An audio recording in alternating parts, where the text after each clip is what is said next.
Hello, Beekeepers. In today's briefing, we're going to be ranking subcontinents with a tier list headed by yours truly, Jack King, and my fellow beekeeper, Brad Lee. Hello, Bradley here. We'll be ranking these regions off of two criteria: the quality of life and, of course, our personal objective opinions. Alright, first off, we got Northern North America, consisting of the United States, Canada, and Greenland. This is also the map of the United States in about 30 years. Yeah, Canada will be northern United States, according to us. They have pretty high development, pretty good quality of life, probably S tier. I concur, we're both patriotic American beekeepers. Alright, second off, we have Central America. Honestly, I'd say B or C tier. They have a lot of cartel crime, but they're kind of cracking down on that. Honestly, I'd say C tier. Alright, third off, we have, it seems, North and South America, plus Central America, plus the Caribbean. I think as a whole, we should take this down to F tier, based on the fact that Venezuela is cringe. What about the Caribbean? They have some good islands there, like resorts. I've been to tourism. one on one of my state-mandated beekeeper vacations. Fairly nice. I can't get behind Venezuela. Although Colombia, I do have some personal interests in Colombia with their flower industry, we'll say. So we'll mediate it out at D tier. How about that? Sure. Fourth off, we have Southern South America. Consists of Chile, Argentina, and Uruguay. Honestly, the area is pretty good. It's better than the rest of South America. So honestly, I'd say solid B, C tier. Better than northern South America. Alright, next we have South America. I would say it's a C tier because Argentina is a bit more developed. Brazil is also developed in some of its cities, mostly the southern part. But you see, in the south you have Sao Paulo, Rio de Janeiro, with massive slums and crime and cartel violence. I wouldn't really put that high. And plus, it literally had like a massive riot outside of its capital like 4 years ago, so it's not really the most stable country. Alright, our next set of regions would be that of Asia, starting off with Southeast Asia. Now, I don't really like it that much. It doesn't have like the greatest of countries in there, and plus quality of life. It's like better in the northern, like it's like Vietnam and the Philippines, but like as it gets to like Papua New Guinea, and also Burma is like literally in like in a 5-way civil war. Like there's a faction for every the people in that country. Honestly, I'd say that as a whole is a D tier. I would agree, but remember that it now goes by Myanmar. Shut up. Alrighty. Next up, we have East Asia, it seems. Honestly, I'd say it's a very solid, although Korea and Japan, they together, if it was just those two, it'd be a solid S tier. Both are very good countries to live in, but it has Mongolia, China, and North Korea. Now, if we set aside Mongolia, China and North Korea, not where the greatest to live. North Korea, you'll get shot for saying, shouldn't the president be elected? You'll get shot for that. And then in China, well, if we look about 30 years ago, if you had a disagreement with the government and you happen to be standing in front of a bunch of tanks, grocery bags, we end welfare. So I'd say that drags it down to an A tier, not an S tier. They're both fine countries there. Alrighty. After that one, we have South Asia, consisting of Afghanistan, India, Pakistan, and Bangladesh.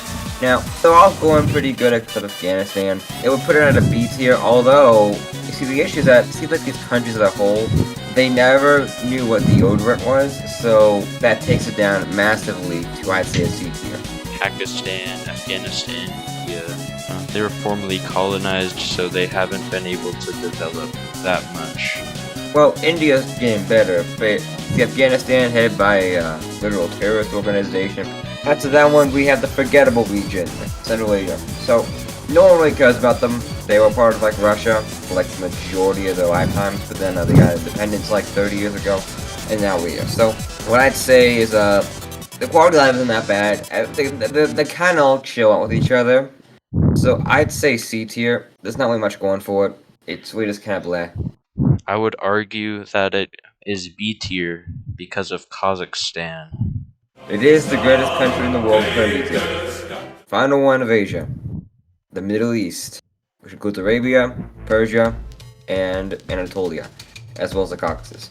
Now, this area, if it weren't for all the civil wars and jihads and 9/11s going on over here, it'd be a solid B tier. Although I do think because of all the stuff going on over there in the last, I'd say, 20 years, it drags it down to a D tier. Although there's a lot of good countries in there, like Israel, the UAE, Saudi Arabia's getting better, Turkey's pretty good. I don't know what to think about this one. Beekeeper, badly. What do you think? I would say in total probably a B or C tier. No, the UAE, Israel, they're pretty developed. I would say it brings it up. I think so. Brings it up. It's a better region, but then you have Syria, but they're getting better. You know, throw my C tier. Alrighty, our third region on the list is Oceania. Alright, we have Australia to start off with. Good day, mates. So you see the issue with Australia, it should be an S tier. A lot of good, very stable, very nice living area. However, it has bugs. Lots and lots of bugs, and lots of scary bugs. It should be an F tier based off that, but there are pretty good countries to live in, so I'd say A tier if you own a rifle to shoot one of those monolithic spiders they have. Yeah, but they don't only have bugs. They have snakes and emus. Don't mention it. After there is an emu war. Honestly, F tier. Too many animals. Next up, we have Melanesia, more on the lesser side of Oceania overall. Poor side, more poverty than all the other islands in Oceania. Probably D. So then we have Micronesia. Micronesia is pretty good, some rather high development comparatively. So okay, I would say C tier, not too bad, not too good. Tourism carries them a bit though, so C tier. I can. Yeah, and now we have Polynesia. Tourism also carries. They have some military bases from the United States, which also carries. What island was Moana based off again? I don't know, random one. Random Island, yeah. Slap it in C tier. Next continent we have is Africa. Put them all in F tier right now. What? All of them. Why is that? Like, some of them are kind of decent. Racism aside, we have West Africa. Honestly, kind of mid is like Nigeria has massive ISIS attachment in there, not really that good. Quality of life, very meh if you're a child. Although the children there, they are the reason why the Hershey bars are a thing. So Yeah, chocolate farming. D tier. alrighty, next up we have South Africa. Now, this region, not that bad, but has Zimbabwe. The good news about Zimbabwe is that everyone there's a trillionaire. So, I'd say D tier. Nothing much to say about it. Maybe a C tier, because South Africa ain't that bad. South Africa is probably one of the most developed countries in Africa.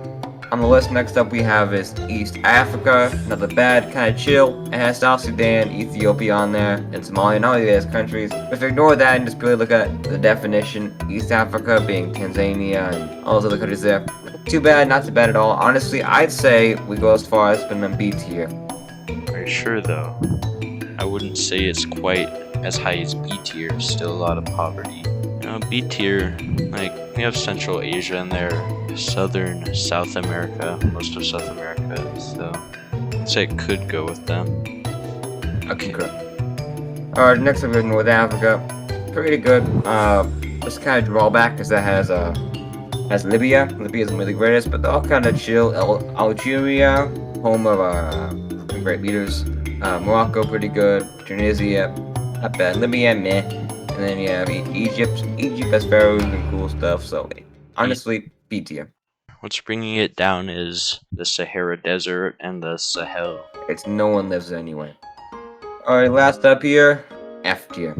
F tier. Yeah, F tier. there's the Democratic Republic of the Congo, home of Ebola. We have some in the Sahel.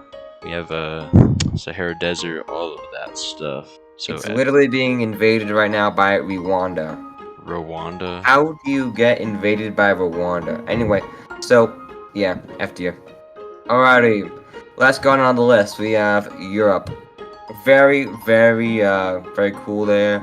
First up here, we have Scandinavia. Scandinavia, really cool country. I see already putting in S tier. It should be an S tier. It's pretty cool. I mean, have you seen those Norwegian hospitals? They're like from the future, like Star Wars. Like, it's crazy. Like S tier, definitely S tier. Finland has some good school systems, great quality of life up there. Or I heard they got no tests at all. It's like they're 10 years old. It's crazy. Second up here, we have what's that now? Western Central Europe. So I'd say it should be an S tier, but honestly, because it has the UK and France, A tier, solid A Yeah, tier. those definitely bring it down. Alrighty, South Europe, pretty good as Italy. Mainly consists of Italy, Spain, former Yugoslavia, and Greece. Now, all pretty good, well rounded. I'd say solid B tier. I mean, you had the whole scuffle between the Serbians and the Croats and all that stuff, but that's kind of more of a funny thing. Now it's thing back in the '90s, so we look past that. So yeah, I'll put it B tier. Yeah. Now, our final one on the list, final one, after all these time we spent together in this briefing. Eastern Europe, honestly, Eastern Europe kind of trash, depressing. Literally like Russia and Ukraine have been at war for now 3 years, so D tier, bordering on C tier. Have you seen the beef between Hungarians and Romanians or Bulgarians and literally everyone else there? Everyone in that region hates each other, and the only reason why they're not attacking each other is because they're all depressed and sad. Have you seen the depression rates in some of those countries? I have not.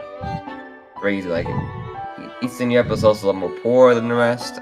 And But I guess it's not as bad to say West Africa. We could do C tier, why not? For the last one, putting it as C tier as the number one for all the regions.